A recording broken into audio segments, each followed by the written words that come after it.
حضرت امام مہدی علیہ الصلوۃ والسلام سید ہیں۔ مدینہ منورہ میں زلزلہ آئے گا، توبہ کا دروازہ بند ہو جائے گا۔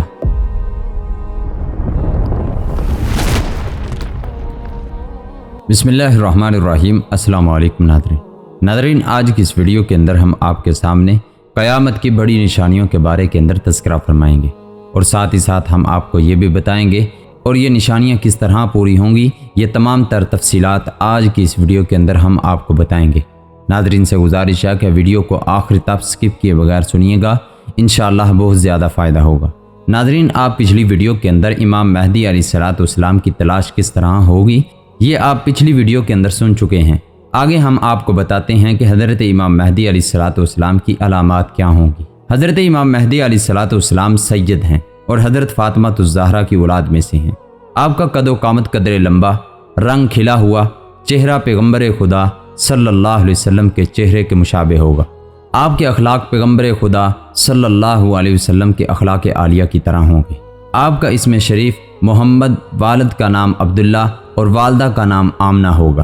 زبان میں قدر لکنت ہوگی، جس کی تنگی کی وجہ سے کبھی کبھی ران پر ہاتھ مارتے ہوں گے۔ آپ کا علم لدنی ہوگا، یعنی دنیا میں موجود کتابوں سے علم کے محتاج نہ ہوں گے۔ بیعت کے وقت عمر 40 سال ہوگی۔ خلافت کے مشہور ہونے پر مدینہ کی فوجیں آپ کے پاس مکہ مکرمہ میں حاضر ہو جائیں گی۔ شام، عراق اور یمن کے اولیاء کرام اور ابدال اعظام آپ کے زیر سایہ آ جائیں گے، اور ملک عرب کے بے شمار لوگ آپ کی اسلامی فوجوں میں داخل ہو جائیں گے، اور یہ ایک خزانہ جو کعبہ میں دفن ہے، جس کو ریتاج الکعبہ کہا جاتا ہے، اس خزانے کو نکال کر مسلمانوں میں تقسیم فرما دیں گے۔ ابو داؤد میں ہے کہ امام مہدی علیہ الصلوۃ والسلام کے خزانے کو نکال کر تقسیم کرنے کی خبر جب اسلامی دنیا میں پھیل جائے گی تو خراسان سے ایک شخص بہت بڑی فوج لے کر امام مہدی علیہ الصلوۃ والسلام کی مدد کی سعادت کے حصول کے لیے پہنچے گا۔ اس لشکر کا سب سے آگے والا دستہ منصور نامی ایک شخص کے زیر کمان ہوگا، اور یہ لشکر راستے میں بہت سے عیسائی اور بد دینوں کا صفایا کر ڈالے گا۔ سعادات کے قاتل امام مہدی کے مقابلے میں اس سے پہلے سعادات کا قتل عنوان کے تحت ایک شخص کا تذکرہ پیچھے گزر چکا ہے۔ ہم نے اس کا تذکرہ پچھلی ویڈیو کے اندر بھی کیا ہے۔ ابو سفیان کی اولاد میں سے ایک ظالم سعادات کو قتل کرے گا، اور اس کا حکم ملک شام اور مصر میں چلے گا۔ وہی شخص اہل بیت کا دشمن ہوگا، جس کی ننیالی قوم بنو کلب ہوگی۔ یہ شخص حضرت امام مہدی علیہ الصلوۃ والسلام کے مقابلے کے لیے ایک فوج بھیجے گا۔ جب یہ فوج مدینہ منورہ کے درمیان ایک میدان میں آ کر پہاڑ کے دامن میں مقیم ہوگی تو اس جگہ اس فوج کے نیک اور بد عقیدے والے سب کے سب زمین میں طنز دیے جائیں گے، کیونکہ یہ لوگ حق کے مقابلے میں آئیں گے اور باطل کی حمایت میں ہوں گے۔ اسی وجہ سے ان کے عقیدے کی صحت بھی ان کے کام نہ آ سکے گی اور سب دھنس دیے جائیں گے۔ البتہ قیامت کے دن ہر ایک کا حشر اسی کے عقیدے اور اعمال کے موافق ہوگا، مگر ان سے صرف 2 آدمی بچ جائیں گے۔ ایک امام مہدی علیہ الصلوۃ والسلام کو اس واقعے سے مطلع کیا جائے گا، اور دوسرا اصفہانی کو اس دھنسنے والے واقعے کی اطلاع دے گا۔ صلیب کے پجاریوں کا اتحاد۔ عرب فوج کے حضرت امام مہدی علیہ الصلوۃ والسلام کے ساتھ دینے کا حال سن کر عیسائی بھی چاروں طرف سے فوجوں کو جمع کرنے کی کوشش کریں گے، اور اپنے اور روم کے ممالک سے فوج کثیر لے کر امام مہدی کے مقابلے کے لیے شام میں جمع ہو جائیں گے، اور ہر جھنڈے کے نیچے 12 ہزار کی فوج ہوگی، اور حضرت امام مہدی علیہ الصلوۃ والسلام مکہ سے کوچ فرما کر مدینہ منورہ پہنچیں گے، اور پیغمبر خدا صلی اللہ علیہ وسلم کے روزے کی زیارت سے مشروف ہو کر شام کی جانب روانہ ہو جائیں گے۔ امام مہدی علیہ الصلوۃ والسلام کا جہاد۔ دمشق کے قریب و جوار میں عیسائیوں کی فوجوں سے آمنا سامنا ہوگا۔ اس وقت امام مہدی کی فوج کے 3 گروہ ہو جائیں گے۔ ایک گروہ انصار کے خوف سے راہ فرار اختیار کرے گا۔ اللہ تعالیٰ انہیں کبھی معاف نہیں فرمائے گا، کیونکہ وہ میدان جہاد سے بھاگنے کا بڑا گناہ کر چکے ہوں گے۔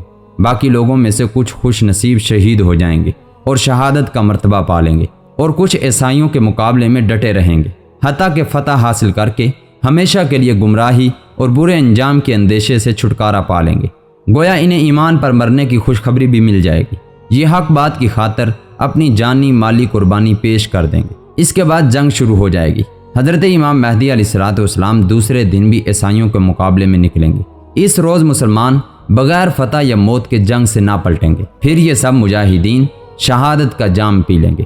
حضرت امام مہدی علیہ الصلوۃ والسلام باقی رہ جانے والے تھوڑے افراد کے ساتھ لشکر گاہ میں جہاد کی تیاری کریں گے۔ صلیب کے ساتھ تیسرے دن بھی جنگ جاری رہے گی۔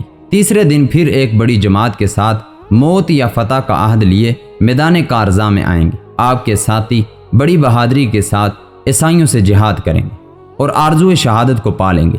شام کے وقت حضرت امام مہدی علیہ الصلوۃ والسلام بچی ہوئی تھوڑی سی جماعت کو ساتھ لے کر واپس آ جائیں گے۔ چوتھے دن بھی مارکا ہوگا۔ اس دن اسلام کی فتح ہوگی۔ چوتھے دن بھی مجاہدین کی ایک بڑی جماعت موت یا فتح کی قسم کھا کر پھر شہید ہو جائے گی۔ حضرت امام مہدی علیہ الصلوۃ والسلام تھوڑی سی جماعت کو لے کر واپس تشریف لے جائیں گے۔ پھر ایک دن حضرت امام مہدی تھوڑے سے محافظوں کو لے کر دشمن سے جنگ کریں گے۔ اس دن خداوند کریم ان کو کھلی فتح نصیب فرمائے گا۔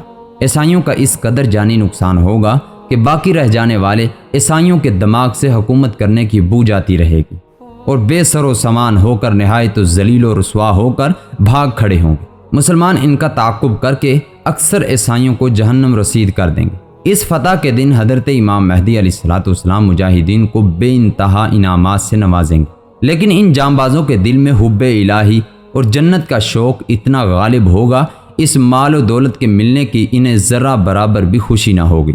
اور دوسری وجہ خوشی نہ ہونے کی یہ ہوگی، اس جنگ کی بدولت بہت سے خاندان اور قبائل ایسے ہوں گے جن میں سے 1% آدمی بچا ہوگا۔ نفاذ اسلام اور قسطنطنیہ کی فتح۔ حضرت امام مہدی علیہ الصلوۃ والسلام اسلامی شہروں کے انتظامات اور فرائض حقوق العباد کو پورا کرنے میں مصروف ہو جائیں گے اور اس مقصد کو پورا کرنے کے لیے چاروں طرف اپنی فوجیں پھیلا دیں گے۔ اس مہارت سے فراغت پر قسطنطنیہ کی فتح کے لیے روانہ ہوں گے۔ صحیح مسلم میں ہے کہ بحیرہ روم کے ساحل پر پہنچ کر قبیلہ بنو اسحاق کے 70,000 بہادروں کو کشتیوں پر سوار کر کے حکم فرمائیں گے کہ وہ استنبول کو آزاد کروائیں۔ جب یہ مجاہدین فیصل شہر کے نزدیک پہنچ کر نعرہ تکبیر اللہ اکبر بلند کریں گے تو ان کی فیصل خدا کے نام کی ہیبت کی وجہ سے گر پڑے گی۔ اس سرکشوں کو قتل کر کے ملک میں عدل و اسلام قائم کریں گے۔ ناظرین، اس کے بعد دجال کی خبریں ملنا شروع ہو جائیں گی۔ حضرت امام مہدی علیہ الصلوۃ والسلام کی ابتدائی بیعت سے اب تک 7 سال کا عرصہ گزر چکا ہے۔ امام مہدی علیہ الصلوۃ والسلام ملک کے انتظامات میں مصروف ہوں گے۔ ان تک یہ افواہ پہنچے گی کہ دجال نے مسلمانوں پر تباہی ڈال رکھی ہے۔ اس خبر کو سنتے ہی حضرت امام مہدی ملک شام کی طرف رخ فرمائیں گے، لیکن جانے سے پہلے اس خبر کی تصدیق کریں گے اور دجال کے نکلنے کی خبر کی تصدیق کے لیے ایک وفد روانہ فرمائیں گے۔ وہ وفد 5 سواروں پر مشتمل ہوگا۔ ان سواروں کے متعلق حضور اکرم صلی اللہ علیہ وسلم نے فرمایا، میں ان کے ماں باپ اور قبائل تک کے ناموں کو جانتا ہوں اور ان کے گھوڑوں کے رنگ تک جانتا ہوں۔ اور اس وفد میں شامل لوگوں کے متعلق فرمایا کہ وہ روئے زمین پر اس وقت سب سے بہترین انسان ہوں گے۔ تحقیقی حال کے بعد جب یہ خبر جھوٹی ثابت ہو جائے گی، جلدی کو چھوڑ کر دوبارہ سے ملک و ملت کے کاموں میں مصروف ہو جائیں گے۔ ابھی تھوڑا سا وقت گزرا ہوگا کہ دجال ظاہر ہو جائے گا۔ ظہور دجال اور اس کے مختلف دعوے۔ ناظرین، دجال یہودیوں میں سے ہوگا۔ عوام میں اس کا لقب مسیح ہوگا۔ دائیں آنکھ سے کانا ہوگا۔ گنگریلو دار بال ہوں گے۔ سواری میں ایک بہت بڑا گدھا استعمال کرے گا۔ سب سے پہلے ملک عراق شام میں ظاہر ہوگا، جہاں وہ نبی اور رسول ہونے کا دعویٰ کرے گا۔ پھر وہاں سے اصفہان چلا جائے گا۔ اصفہان میں اس کے ساتھ 70,000 یہودی ہوں گے۔ یہاں سے مزید متکبر میں مبتلا ہو کر خدا ہونے کا دعویٰ کرے گا، چاروں طرف فساد برپا کرے گا اور زمین میں بہت سے مقامات پر جا کر اپنے آپ کو خدا کہلوائے گا۔ اللہ تعالیٰ لوگوں کی آزمائش کے لیے اس سے بڑے بڑے ناممکن اور نادر کام کروائیں گے۔ اس کی پیشانی پر کاف فا را لکھا ہوگا، جس کی پہچان ہر شخص کر سکے گا جس کے دل میں ایمان ہوگا۔ اس کے ساتھ ایک آگ ہوگی جس کو وہ دوزخ تعبیر کرے گا، اور ایک باغ ہوگا جس کا نام جنت ہوگا۔ اپنے مخالفین کو آگ میں اور اپنے ماننے والوں کو جنت میں ڈالے گا، مگر وہ آگ در حقیقت باغ ہوگا اور باغ در حقیقت آگ ہوگی۔ یعنی اس کا یہ سب کچھ صرف لوگوں کو امتحان کے لیے ہوگا۔ اس کے پاس کھانے پینے کی چیزوں کا ایک ذخیرہ ہوگا، جس کو چاہے گا خوش کر دے گا۔ جب کوئی فرقہ اس کو رب مان لے گا، اس کی سرزمین پر اس کے لیے بارش ہوگی، اناج پیدا ہوگا، اس کے لیے درخت پھل دینے لگیں گے، ان کے مواشین موٹے ہو جائیں گے، دودھ والے جانور دودھ دینے لگیں گے۔ جب کوئی جماعت اسے نہ مانے گی، اس سے بارش، پھل، دودھ، جانوروں کا بڑھنا بند کر دے گا۔ اس قسم کی بہت سی تکلیفیں اہل حق کو دے گا، مگر اہل ایمان کا سبحان اللہ لا الہ الا اللہ پڑھنا ہی ان کے کھانے پینے کا کام دے گا۔ یعنی اہل ایمان بھوکا اور پیاسا رہنا گوارا کر لے گا، لیکن اس کے دھوکے میں نہیں آئے گا، صبر کرے گا، پھر اللہ اپنے ذکر کی حلاوت ظاہر کرے گا اور اہل ایمان ذکر سے سیر ہو جائیں گے۔ ناظرین، دجال کی شعبدہ بازیاں امام احمد رحمہ اللہ نے نقل کیا ہے کہ اس کے نکلنے سے 2 سال تک پہلے قحط رہ چکا ہوگا، تیسرے سال آئین دوران قحط ہی اس کا ظہور ہوگا۔ زمین کے مدفون خزانے اس کے حکم سے اس کے ساتھ ہو جائیں گے۔ بعض آدمیوں سے کہے گا میں مردہ ماں باپوں کو زندہ کر سکتا ہوں، تاکہ اس قدرت کو دیکھ کر وہ میری خدائی کا یقین کر لیں۔ یہ کہہ کر شیاطین کو حکم دے گا کہ زمین سے اس کے ماں باپ کی شکلیں بنا کر نکلو، تاکہ یہ مجھے خدا تسلیم کر لیں۔ چنانچہ وہ ایسا ہی کریں گے، اور کتنے ہی لوگ اپنے ماں باپ کو سامنے پا کر اس کو سچ مان لیں گے۔ لیکن جن کا یقین اللہ کی ذات پر ہوگا، اس نے فرمایا یحیی و یمیت، وہ اللہ ہی زندہ کر سکتا ہے اور وہی مار سکتا ہے۔ جن اہل ایمان نے کتاب و سنت کی تعلیم کے مطابق اپنے ایمان کو مضبوط کیا ہوگا، دجال کے بڑے بڑے کارنامے انہیں متاثر نہ کر سکیں گے، اور ایماندار ان تمام خلاف عادات کاموں کو شعبدہ بازیاں، شیطانی اور گمراہی، جادوگری کا نام دیں گے، بلکہ دیگر نشانیوں سے تعین کر کے کہیں گے یہ دجال ہے، جس کے سب سے بڑے دھوکے باز ہونے کی گواہی ہمارے پیارے محمد کریم صلی اللہ علیہ وسلم دے چکے ہیں۔ ناظرین، اس کے بعد دجال یمن اور مکہ اور مدینہ میں ناظرین مذکورہ حالات و واقعات کو دکھاتا ہوا کمزور ایمان والوں کو گمراہ کرتا ہوا بہت سے ممالک میں گزر جائے گا، یہاں تک کہ وہ یمن کی سرحد میں پہنچ جائے گا، اور یہ دجال بد دین لوگوں میں بڑا ہی مقبول ہوگا، اور وہ لوگ سب کام چھوڑ کر اس کے ساتھ ہو جائیں گے۔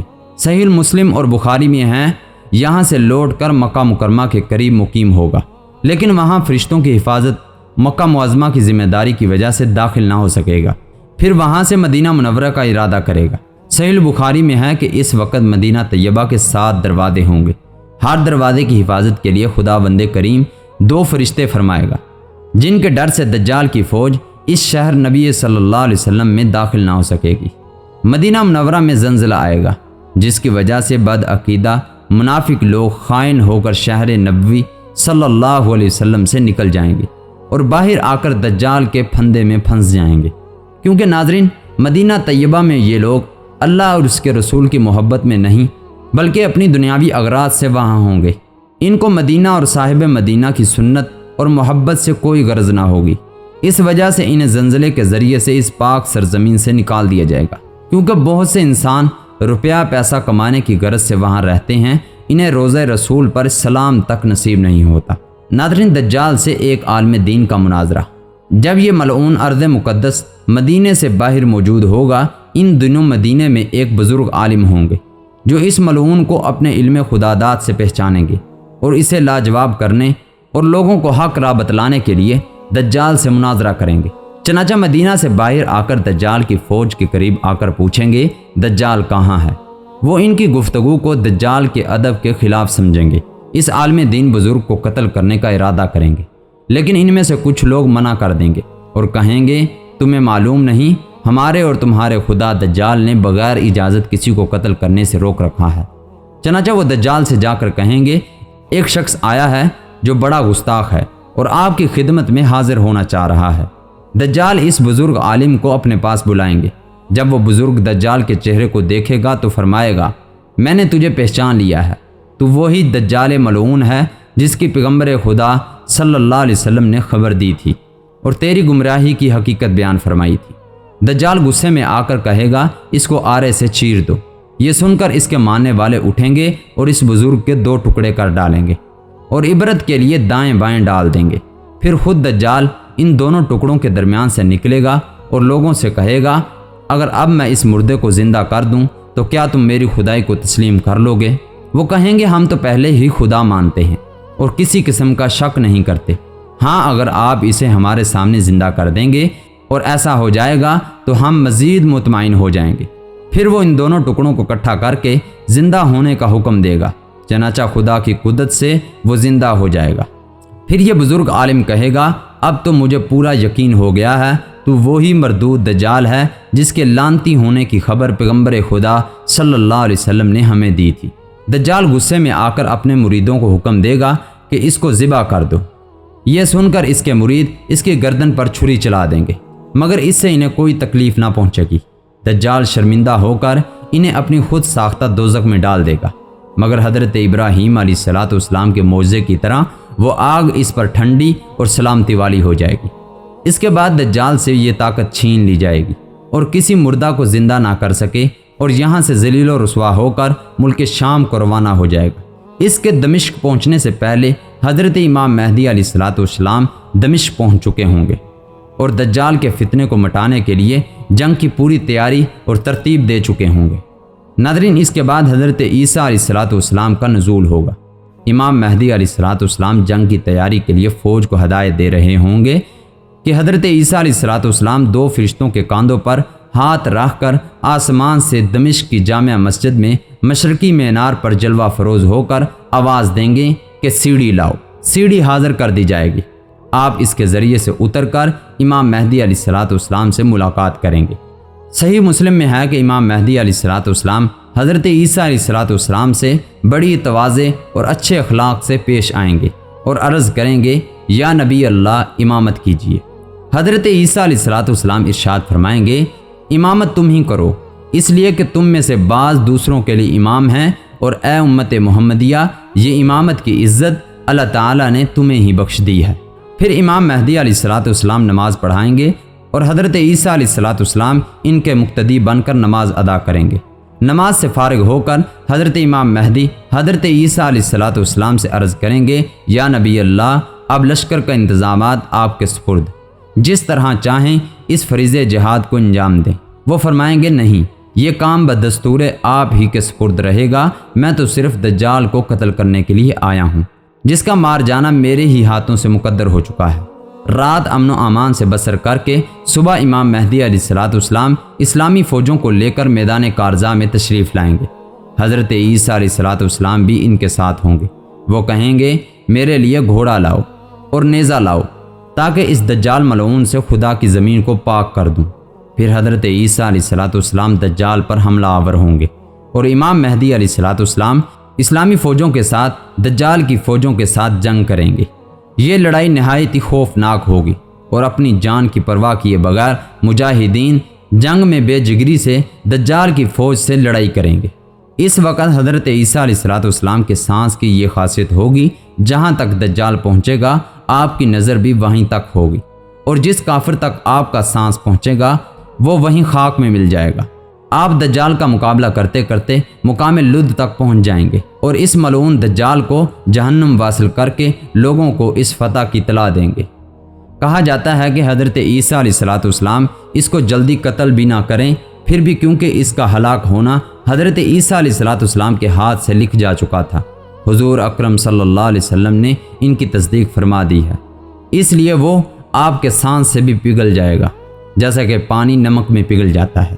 ادھر اسلامی فوجوں کے مجاہدین لشکر دجال کو قتل کرنے میں مشغول ہو جائیں گے۔ ادھر اللہ کی نصرت کا ظہور اس طرح بھی ہوگا، اس لشکر میں موجود کسی بھی یہودی کو پناہ نہ ملے گی۔ صحیح مسلم اور بخاری میں ہے کہ اگر کوئی یہودی رات کو کسی درخت یا پتھر کے آڑ میں چھپ جائے گا تو بھی وہ درخت پتھر کہے گا، اے خدا کے بندے، دیکھ اس یہودی کو پکڑ اور قتل کر، مگر گرکت کا درخت اس کو پناہ دے گا اور ان کے حالات کو چھپائے گا۔ قرب قیامت کے شب و روز دجال کے شر کا زمانہ 40 دن تک رہے گا۔ ان دنوں میں سے ایک دن 1 سال کے برابر ہوگا، ایک مہینے کے اور ایک ہفتے کے برابر ہوگا، اور باقی دن اپنے دنوں کے برابر ہوں گے۔ بعض دنوں میں یہ لمبے دن بھی دجال کی وجہ سے محسوس ہوں گے، کیونکہ وہ لانتی سورج کو روکنا چاہے گا، اللہ تعالیٰ اپنی قدرت سے اس کی مرضی کے مطابق سورج کو روک دیں گے۔ دجال کے فتنے کے ختم ہونے پر حضرت امام مہدی اور حضرت عیسیٰ علیہ الصلوۃ والسلام ان شہروں میں مسلمانوں کو ملنے جائیں گے جہاں جہاں دجال نے لشکر کشی کی ہوگی، اور وہاں پہنچ کر یہ دونوں حضرت دجال کے ستائے ہوئے لوگوں کو اجر عظیم کی خوشخبری دیں گے اور عام نوازشات کر کے ان کے دنیاوی نقصانات کی تلافی کریں گے۔ پھر تمام کفر کو اسلام کی طرف آ جانے کی دعوت دیں گے۔ خدا کے فضل و کرم سے کوئی کافر اسلامی شہروں میں نہ رہے گا۔ تمام روئے زمین پر امام مہدی علیہ الصلوۃ والسلام کے عدل و انصاف کی کرنوں سے منور ہوگی۔ ظلم و ناانصافی کو جڑ سے اکھاڑ دیا جائے گا۔ تمام لوگ اللہ کی اطاعت اور عبادت میں مشغول ہو جائیں گے۔ آپ کی خلافت کی مدت 7 سال یا 8 سال یا 9 سال ہوگی۔ ناظرین واضح رہے کہ امام مہدی علیہ الصلوۃ والسلام کو 7 سال عیسائیوں کے فتنے کو پامال کرنے اور ملک میں عدل و انصاف قائم کرنے میں لگے گا، اور 8واں سال دجال سے جنگ و جدال میں گزر جائے گا، اور 9واں سال حضرت عیسیٰ علیہ الصلوۃ والسلام کے ساتھ گزرے گا۔ اس حساب سے آپ کی عمر 49 سال ہوگی۔ اس کے بعد حضرت امام مہدی علیہ الصلوۃ والسلام وفات پا جائیں گے۔ حضرت عیسیٰ علیہ الصلوۃ والسلام آپ کی نماز جنازہ پڑھائیں گے اور آپ کو قبر میں اتاریں گے۔ ناظرین اس کے بعد حضرت عیسیٰ علیہ الصلوۃ والسلام لوگوں کی بھلائی کے چھوٹے بڑے کاموں میں مصروف ہو جائیں گے۔ اس کے بعد نفاذ اسلام کی برکت سے ساری مخلوق نہایت ہی امن و سکون میں رہے گی۔ ناظرین اس کے بعد خروج یاجوج ماجوج۔ ناظرین اس کی ویڈیو ہم پہلے بنا چکے ہیں، ناظرین سے گزارش ہے اس ویڈیو کو ضرور جا کر سنیے گا۔ یاجوج ماجوج کا فتنہ کیا ہوگا، یاجوج ماجوج کی قوم کیا ہے، کون ہے اور کہاں ہے، اور یہ کس طرح زمین پر فتنہ برپا کرے گی، یہ تمام تر تفصیلات ہم نے اس ویڈیو کے اندر بیان کر دی ہے۔ ناظرین یاجوج ماجوج کے بعد دھوئیں کا عذاب اور باب توبہ۔ صحیح مسلم میں ہے ان دنوں میں ایک دھواں نمودار ہوگا جو زمین پر چھا جائے گا، اس سے لوگ تنگ ہو جائیں گے، نزلہ وغیرہ میں مبتلا ہوں گے، مگر منافقین اور کفار ایسے بے ہوش ہو جائیں گے کہ بعض 1 دن، بعض 2 دن، بعض 3 دن بے ہوش رہیں گے۔ یہ دھواں 40 دن تک مسلسل رہے گا، پھر اس کے بعد صاف ہو جائے گا۔ اس کے بعد ذی الحجہ میں یوم نحر کے بعد رات اس قدر لمبی ہوگی کہ مسافر تنگ دل، بچے خواب سے بیدار، مویشی اپنی چراگاہوں میں جانے کے لیے بے قرار ہو جائیں گے، یہاں تک کہ لوگ بے چینی کی وجہ سے اور توبہ توبہ پکار اٹھیں گے۔ صحیح مسلم میں ہے کہ آخرکار 3-4 راتوں کے اوقات کے بعد اضطرابی کیفیت میں سورج تھوڑی سی روشنی لے کر برآمد ہوگا، اس کی شکل چاند گرہن کی طرح ہوگی اور مغرب سے نکلے گا۔ اس وقت تمام لوگ خدائے قدس کی توحید کا اعتراف کریں گے، مگر اس وقت توبہ کا دروازہ بند ہو چکا ہوگا۔ اس کے بعد سورج تھوڑی سی روشنی کے ساتھ طلوع ہوتا رہے گا۔ ناظرین یہ تھی قیامت کی وہ نشانیاں جس کے ساتھ قیامت بھرپا ہوگی۔ ناظرین یہ وہ نشانیاں ہیں جو قیامت کے آنے تک پوری ہوں گی، اور اس کا اختتام یہ ہوگا کہ اس کے بعد توبہ کا دروازہ بند ہو جائے گا اور قیامت بھرپا ہو جائے گی۔ ناظرین جب توبہ کا دروازہ بند ہو جائے گا پھر اللہ رب العالمین کے ہاں کسی کی معافی نہیں ہوگی۔